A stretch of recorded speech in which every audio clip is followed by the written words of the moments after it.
Good morning, students. In last lecture, we discussed some exercise numericals 46 to 51, total 6 sum. Now, in this lecture, we discuss some numericals and some basic theory. So, first of all,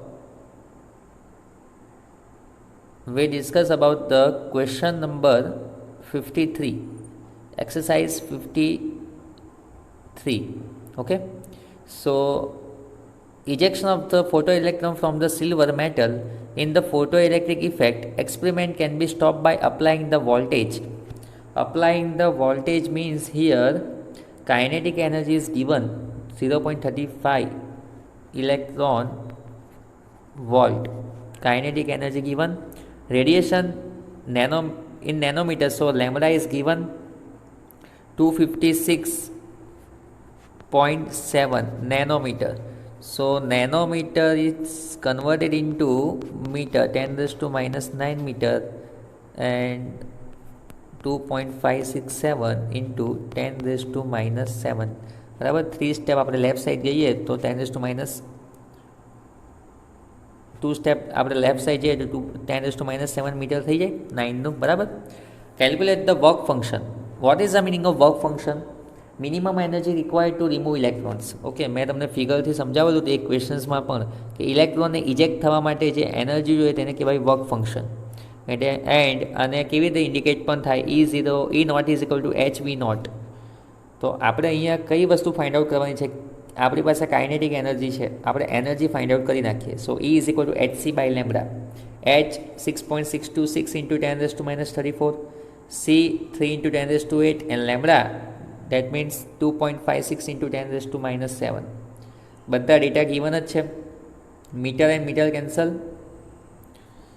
so 6.626 multiplying by 3 divided by 2.567, નો answer આવશે 7.7437 into 10 raised to minus 19 joule. Okay, હવે આ answer છે જૂલમાં આવ્યો. બરાબર. અને આપણે ક્વેશ્ચનમાં છે ઇલેક્ટ્રોન વોલ્ટ, તો જૂલ ટુ ઇલેક્ટ્રોન વોલ્ટ મેં તમને શીખવાડ્યું છે. ડિવાઇડેડ બાય શું કરવાનું? 1.602 into 10 raise to minus 19. Minus 19 cancel. So 7.7437 divided by 1.602, તો આન્સર ઓલમોસ્ટ 4.8338 ઇલેક્ટ્રોન વોલ્ટ આવશે. હવે જૂલ ટુ ઇલેક્ટ્રોન વોલ્ટ આપણે કન્વર્ટ કર્યું. So now one formula is here, E is equal to E0 plus K. So kinetic energy is 0.35. Here applying energy is 4.8338. So E0 is equal to E kinetic energy left side લઈએ તો E minus K થશે. Okay, so E is equal to 4.8338 minus Ke means 0.35. Okay, in question 0.35. So answer is 4.48 electron volt. So it is very easy question. ખાલી તમારે સમજવાનું છે કે ક્વેશ્ચનમાં kinetic energy given છે અને આપણે જે એનર્જી ફાઇન્ડ કરી તે અપ્લાઇંગ એનર્જી છે, અને E0 નો મતલબ છે minimum energy required to remove electrons. Okay, so minimum energy કેટલી હશે ઇલેક્ટ્રોનને રિમૂવ થવા માટે? 4.48 electron volt. Now next question is 54, exercise question number 54. If the photon of the wavelength 150 picometer strike on the atom, બરાબર, આ atom પર 150 picometer ની વેવલેન્થનો ફોટોન સ્ટ્રાઇક કરે and inner bound electron is ejected, અને electron ઇજેક્ટ થાય વેલોસિટીથી. કેટલી વેલોસિટીથી electron ઇજેક્ટ થાય? 1.5 ઇન્ટુ 10 રેઝ ટુ 7. આટલા વેલોસિટીથી ઇલેક્ટ્રોન બાઉન્સ બેક બહાર નીકળે છે. Calculate the energy with which it is bound to be nucleus. એટલે ન્યુક્લિયસ સાથે ઇલેક્ટ્રોન કેટલો અટેચ છે, બાઉન્ડ છે, તે આપણે એનર્જી ફાઇન્ડ આઉટ કરવાની છે. સો વેલોસિટી પરથી આપણને પહેલાં કાઇનેટિક એનર્જી મળી જાય. Kinetic energy is equal two 1/2 mv². Okay, m we know that mass of electron 9.1 into 10 raised to minus 31. Velocity is given, but in square 1.5 into 10 raised to 7 square. So 10 raised to 7 multiplied by 2, 10 raised to 14, and here 10 raised to minus 31. Okay, so it is 10 raised to minus 17. Now 1 by 9.1, 9.1 divided by 2 and multiply by 1.5 તમે કરો બરાબર, અને 9.1 divided by 2 multiply by 1.5 and again multiply by 1.5 because here square. So answer is 10.2375. Now one step towards left side, so it is 10 raised to minus 16, 1.02 into 10 raised to minus 16, and it is also called as a joule, kilogram meter square per second square. Okay, so it is also called as a joule. Now applying energy, same in last question, E is equal to hc by lambda. આના પરથી આપણે applying energy find out થઈ શકે. H given છે, C given છે, આ already known value છે ને, એન્ડ લેમડા મીન્સ 150 પિકોમીટર ક્વેશ્ચનમાં ગિવન જ છે. Picometer means 10 raise to minus 12.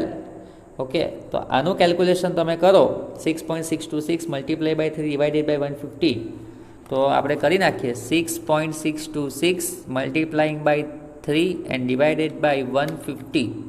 તો આન્સર તમારા આવશે 0.13252 ઇન્ટુ, હવે -34 પ્લસ 8 અને આ 10 રેઝ ટુ માઇનસ 12 ઉપર જશે એટલે પ્લસ 12. સો એના આન્સર આવશે 10 raise to minus 14 joule.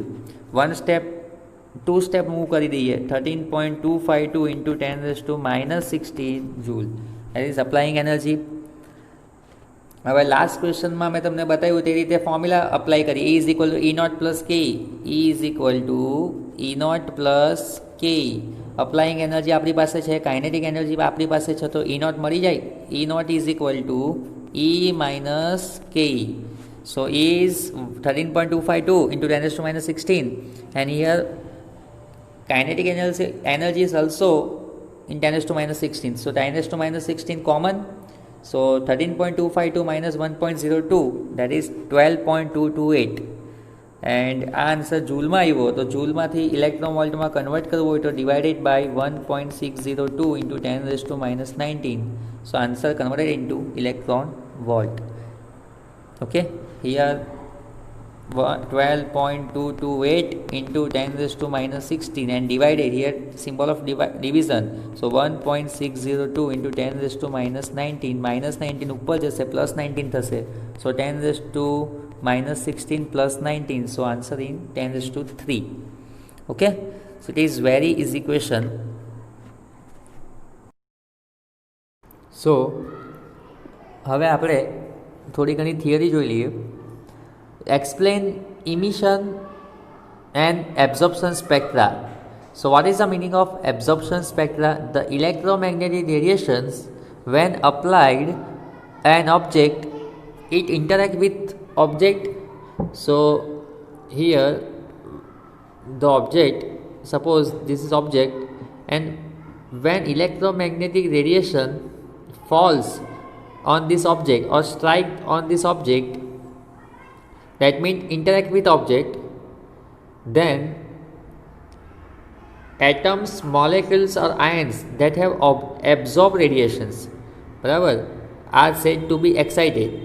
Means electrons ground સ્ટેટમાંથી એક્સાઇટેડ સ્ટેટમાં જશે. અહીંયાથી ઇલેક્ટ્રોમેગ્નેટિક રેડિયેશન આના પર સ્ટ્રાઇક કરશે ઓબ્જેક્ટ પર, તો આને ગ્રાઉન્ડ સ્ટેટ કહેવાશે. This is called ground state, lower energy level. Then electron jump to the excited state. Okay, electrons go towards the excited state. Here E1 is called ground state and E2 is called excited state. Means electrons going from lower energy state to higher energy state, and it is indicated by delta E. That means E2 minus E1, bigger વેલ્યુમાંથી smaller value minus કરીએ એના જેવું છે. Higher એનર્જીમાંથી lower energy આપણે minus કરીએ તો એ absorb energy મળી જાય. સો when electrons going to the higher energy level to the specific radiation with specific energy is absorbed, એટલે જ્યારે ઇલેક્ટ્રોન ગ્રાઉન્ડ સ્ટેટમાંથી એક્સાઇટેડ સ્ટેટમાં જાય, લોવરમાંથી હાયરમાં જાય, E1માંથી E2માં જાય, તો એનર્જી એબ્ઝોર્બ કરે. Because of this absorb radiation the spectrum is called absorption spectra. So આપણે આ ફર્સ્ટ ટર્મ આપણે ક્લિયર થઈ ગયો કે what is the meaning of absorption. So when electrons going from lower energy to higher energy level, then energy is absorbed. This is called absorption spectra, and that means delta E is equal to H nu is equal to E2 minus E1. That is positive value. It is positive. An absorption spectrum is like the photographic negative of an emission spectrum. So emission spectrum means the atom in excited state is not stable. Electron જ્યારે E1માંથી E2માં જાય, ground સ્ટેટમાંથી excited સ્ટેટમાં, તો અહીંયા electron free થઈ ગયા, ન્યુક્લિયસથી એનું attraction એકદમ લોએસ્ટ થઈ ગયું, બરાબર ને. આ E1 છે અને આ E2 છે. અહીંયા જે E1 પાસે જે ગ્રાઉન્ડ સ્ટેટ પાસે જે અટ્રેક્શન હશે ન્યુક્લિયસ સાથે તે સ્ટ્રોંગ હશે. અહીંયા ફોર્સ ઓફ અટ્રેક્શન સ્ટ્રોંગ, જ્યારે અહીંયા E2નો જે ઇલેક્ટ્રોન હશે તેનું અટ્રેક્શન લોએસ્ટ હશે, બરાબર. એ ફ્રી થઈ ગયું electron. So the atom in excited state, here not star, here state, atom in excited state is not stable, it is unstable. Means E2માં જે પણ ઇલેક્ટ્રોન હશે તે અનસ્ટેબલ, બિકોઝ ફ્રી ઇલેક્ટ્રોન થઈ ગયો અને મુવમેન્ટ ફ્રી થઈ ગઈ. So by releasing in energy it gain more stable state E1, અને એનર્જીને રિલીઝ કરે અને પાછી એનર્જી રિલીઝ થઈને ડ્રોપ નીચે જાય છે, એટલે કે E1માં ફોલ થાય. At that time it emit radiation. એટલે E1માંથી E2માં તો જાય ત્યારે એબ્ઝોર્પ્શન, પણ પાછું E2માંથી E1માં આવે ત્યારે એનર્જીને ઇમિટ કરે. So emit the radiation, so it is called emission spectra, because it is unstable. So અનસ્ટેબલમાંથી સ્ટેબલમાં જાય પાછો, so it is called emission. The produce of emission spectrum energy is supply to a sample by heating it. Okay, energy is supplied to a sample. So here delta E is equal to E1 minus E2. In above E2 minus E1, but here E1 minus E2 is equal to H nu, Planck constant multiplied by frequency. So this is spectroscopy. What is the meaning of spectroscopy? The study of emission or absorption spectra means both phenomena, emission or absorption, is referred to a spectroscopy. In gaseous phase, emission or absorption spectra of atom is not continuously, means randomness is there. Okay, so આ ફિગરથી બી અહીંયા સમજાયું છે. E1 means more stable, because ન્યુક્લિયસને attraction કોની સાથે વધારે હોય? E1 સાથેના ઇલેક્ટ્રોનને, બરાબર ને. જેમ જેમ દૂર જઈએ તેમ તેમ E2 થઈ જાય, E3 થઈ જાય, સેન્ટર ઓફ અટ્રેક્શન ડિક્રીઝ થઈ જાય આનું. ઓકે, સૌથી વધારે E1ને અટ્રેક્શન હોય ન્યુક્લિયસના સેન્ટર સાથે. So more stable. Then after E2 means less stable. E1માંથી E2ને કહેવાય એબ્ઝોર્પ્શન, બટ E2માંથી E1ને કહેવાય emissions, and both are delta E. Okay, ground state, so E1, and excited state means E2. So this phenomena is called absorption and emission. Now this is the first of all experiment. Okay, and absorption and emission spectrum is recorded as a photographic recording of the separated wavelength. એટલે આ તમે અહીંયા black કલરનો part જુઓ, અહીંયા black કલરનો પછી જુઓ તમે આ લાઇનના ફોર્મમાં જે તમને દેખાય છે સ્પેક્ટ્રમ. ઓકે, ત્યાં photographic recording of the separated wavelength is called spectrum. This is called spectrum. And first of all hydrogen માટે આ ડિટેક્ટ થયેલું હતું. તો રેન્ડમનેસ વધારે છે. ઓકે, કોઈ કન્ટિન્યુઅસલી મેનર્સમાં કોઈ સ્પેક્ટ્રા નહીં જોવા મળે. સો આને કહેવાય spectrum. The emission and absorption spectrum is a photographic recording. It is a photographic recording of the separated wavelength. અને આ વેવલેન્થના ફોર્મમાં છે ઇન્ક્રીઝિંગ વેવલેન્થ છે, આ left to right increasing wavelength. So it is called line spectrum. So ક્વેશ્ચન્સમાંથી આપણે ખાલી ડેફિનેશન લર્ન કરવાની છે. What is the meaning of line spectrum? મેં તમને લાસ્ટ ક્વેશ્ચનમાં સમજાવ્યું તે કે કન્ટિન્યુઅસલી મેનર્સ નથી આમાં, બરાબર. ઇમ્પ્રોપર વેમાં લાઇન્સ જોવા મળે અને તે બી ફોટોગ્રાફિક ફોર્મમાં જોવા મળે. રેકોર્ડ થયેલી લાઇન છે, વેવલેન્થ છે, તો એને કહેવાય લાઇન સ્પેક્ટ્રમ. ઓકે, આ વ્હાઇટ લાઇનની જે તમે લાઇન દેખાય છે તો શું કહેવાય એને? વ્હાઇટ લાઇન જે છે તેને શું કહેવાશે? Line spectrum. ઓકે, એટલે પ્રિઝમમાંથી જ્યારે વ્હાઇટ લાઇટનો સોર્સ પાસ કરીએ ત્યારે એ ડિટેક્ટ થાય અને ફોટોગ્રાફિક રેકોર્ડિંગના ફોર્મમાં ડિટેક્ટ થાય. So it is called line spectra or line spectrum. So what is a hydrogen spectrum and give its characteristic? So when an electric discharge is passed through a gaseous hydrogen, first experiment was hydrogen gas. Hydrogen gas માંથી જ્યારે light electric discharge current pass કર્યો બરાબર, તો then hydrogen molecule dissociate. This is dissociate and the energetically excited hydrogen atom produce emit electromagnetic known as a hydrogen spectrum. આમાંથી જે line જોવા મળી photographic પર તેને એ લોકોએ નામ આપ્યું hydrogen spectrum. And hydrogen spectrum is a line spectrum, emission spectrum and discontinuous spectrums. The spectrum consist of large number of line appearing in different region. અને આ ડિફરન્ટ એ લોકોને લાઇન અલગ અલગ વેમાં જોવા મળી. તે લાઇનને જે સાયન્ટિસ્ટે ફાઇન્ડ કરી છે એને નામ આપ્યું છે બરાબર, અકોર્ડિંગ લાઇમેન, બામર જે નામના સાયન્ટિસ્ટ હતા તે નામ પરથી નામ પડ્યું. Each being name after the name of its discover. બરાબર, તો આપણે હવે એ જોઈએ કે ફર્સ્ટ ઓફ ઓલ કોને ફાઇન્ડ આઉટ કરેલું. તો explain Balmer series and give its equation. તો ફર્સ્ટ જે સાયન્ટિસ્ટ હતો એને જે લાઇન સ્પેક્ટ્રમ ઓબ્ઝર્વ કરેલું તેને બામર સિરીઝ નામ આપેલું બરાબર. તો બામર show in 1885 on the basis of experimental observation that if spectral lines are expressed in the terms of wave number, then the visible line of hydrogen spectra obey the following formula. એને એક formula આપેલી કે visible રેન્જમાં જો એને spectrum જોવા મળ્યું તો એ કઈ ફોર્મ્યુલાને ફોલો કરે. Wave number is equal two 109677. આ તમારે નંબર્સ યાદ રાખવાનો છે. 1/2². હવે આ 1/2² મતલબ શું થશે, તો એને સેકન્ડ રિજનમાં ફાઇન્ડ કર્યું. લાઇમેન is a first series means આ લાઇન સ્પેક્ટ્રમ છે એમાં સેકન્ડ સ્પેક્ટ્રમ જેમાં જે લાઇન મળે તેને 1/2² કીધેલું, માઇનસ 1/n². અને આ centimetre inverse.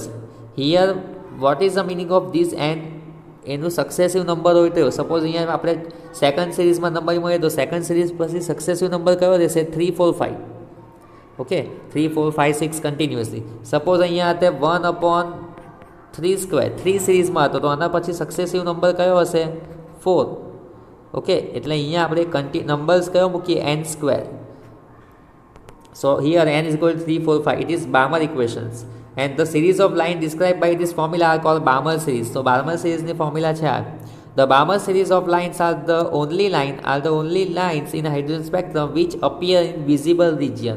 This is very most important question. Balmer region is observed in only in visible regions. Okay, so second રિજિયનમાં જે લાઇન ઓબ્ઝર્વ થાય છે હાઇડ્રોજન સ્પેક્ટ્રમની એ બામર સિરીઝ કહેવાય એને. તો ફર્સ્ટમાં જે થાય તો એને શું કહેવાય, ફર્સ્ટમાં 3માં 4માં 5માં ટોટલ 5 સિરીઝ ફાઇન્ડ થયેલી છે. એના પછી પણ થઈ છે હજુ. આપણામાં અત્યારે આટલી છે, લાઇમેન, બામર, પાર્સન, bracket and fund. So formula is very clear. આ ડાઉટ સોલ્વ કરવા માટે આ બધું ડાઉટિંગ જે હતું તેને એક સાયન્ટિસ્ટે સોલ્વ કરી નાખ્યું. એ સાયન્ટિસ્ટનું નામ છે રીડબર્ગ. એને એક જનરલ ફોર્મ્યુલા આપી 109677 1/n1² માઇનસ 1/n2². ઓકે, હવે અહીંયા જો લાઇમેન series means n is equal two 1, તો આપણે અહીંયા 1/1². હવે 1 પછી સક્સેસિવ નંબર કયો આવે 2. સો હિયર 2². ઓકે, સપોઝ એને ફાઇન્ડ કર્યું પાર્સન માટે, તો પાર્સન માટે n ઇઝ ઇક્વલ ટુ 3 છે, n1 ઇઝ ઇક્વલ ટુ 3². 3 પછી સક્સેસિવ નંબર આવે 4 5 6. તો અહીંયા લઈ લેવાનું 4 લેવાય, 5 લેવાય, 6 લેવાય.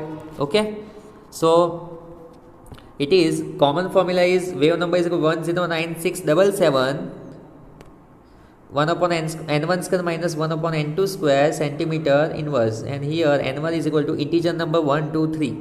Okay, so first series is called n1 is equal to 1 Lyman series. Okay, n1 પછીના સક્સેસિવ નંબરમાં n2 કેટલા મૂકી શકાય 3 2 3 4. then after Balmer series, first series was Balmer, first series discovered by Balmer. Okay, so n1 is equal to means Balmer series, then successive number is 3 4 5. it is visible It is shown in visible region, first in ultraviolet region, UV region. Then n1 is equal to 3 means Paschen series. Then successive integer number is 4, 5, 6. It is observed in infrared regions. Then n1 is equal to 4 means bracket series. It is successive number is 5, 6, 7 infrared regions. Then after last one is n1 is equal to 5 means fun series, and successive integer number is 6, 7, 8. Last three series Paschen, bracket and fun, that is observed in infrared region. So it is very important for MCQ questions. Okay, the figure are as under show Lyman, Barber and Paschen series of transition for hydrogen atom. All the elements hydrogen atom has a simplest line spectrum. એટલે first experiment hydrogen પર જ કેમ થયેલો? Because A simplest છે, બરાબર. 1 number છે હાઇડ્રોજનનો, very simple છે atom. So it is Lyman, Balmer, Paschen and Brackett and Pfund. Okay, so now postulate about the Bohr's model. બોહલ્સે પર ફર્સ્ટ ઓફ ઓલ હાઇડ્રોજન પર જ એક્સપેરિમેન્ટ હતો. તેના કયા કયા પોસ્ટુલેટ છે? The electron in hydrogen atom can move around the nucleus in circular path. Means આ ન્યુક્લિયસ છે, બરાબર. Centre of the nucleus hydrogen માટે છે, બરાબર. ઇલેક્ટ્રોન્સ એની સરાઉન્ડિંગ મૂવમેન્ટ કરે છે સર્ક્યુલર પાથમાં એન્ડ ફિક્સ રેડિયસ એન્ડ એનર્જીમાં. This path are call orbits. This is call orbit. Electrons continuously મોશનમાં મૂવ કરે and stationary state allow energy to state. These orbits are arranged concentrically around the nucleus. Means electrons move around the nucleus in continuously manner in circular motions. Now second one is the energy of an electron in orbit does not change with time.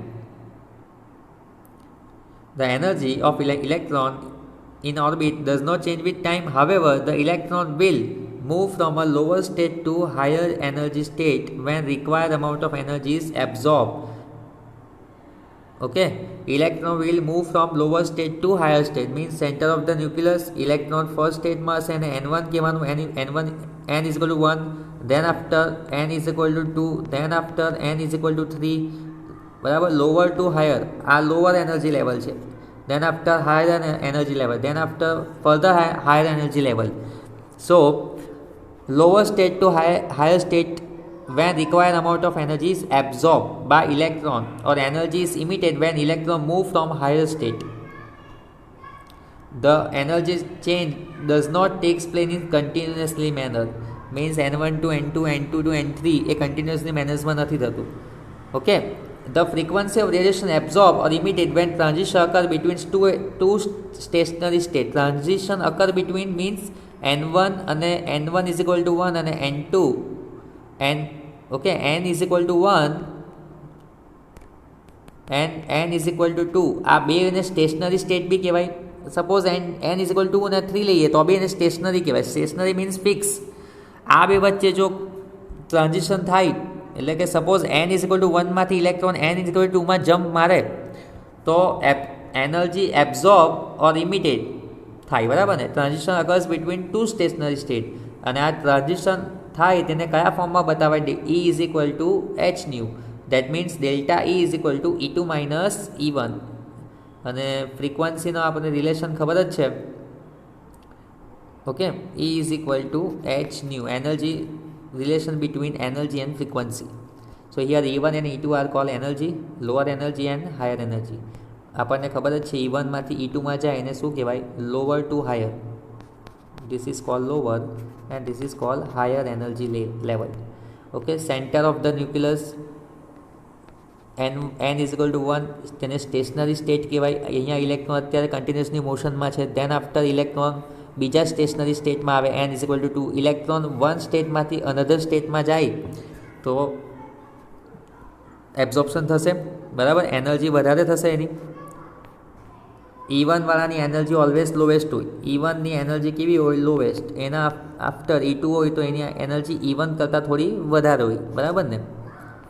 So E1 and E2 are the energy of the lower and higher allowed energy state respectively, and this is called Bohr frequency rule. Then fourth one is the angular moment of electron in a given stationary state can be expressed. Angular momentum is indicated by mv is equal to nh upon 2 pi.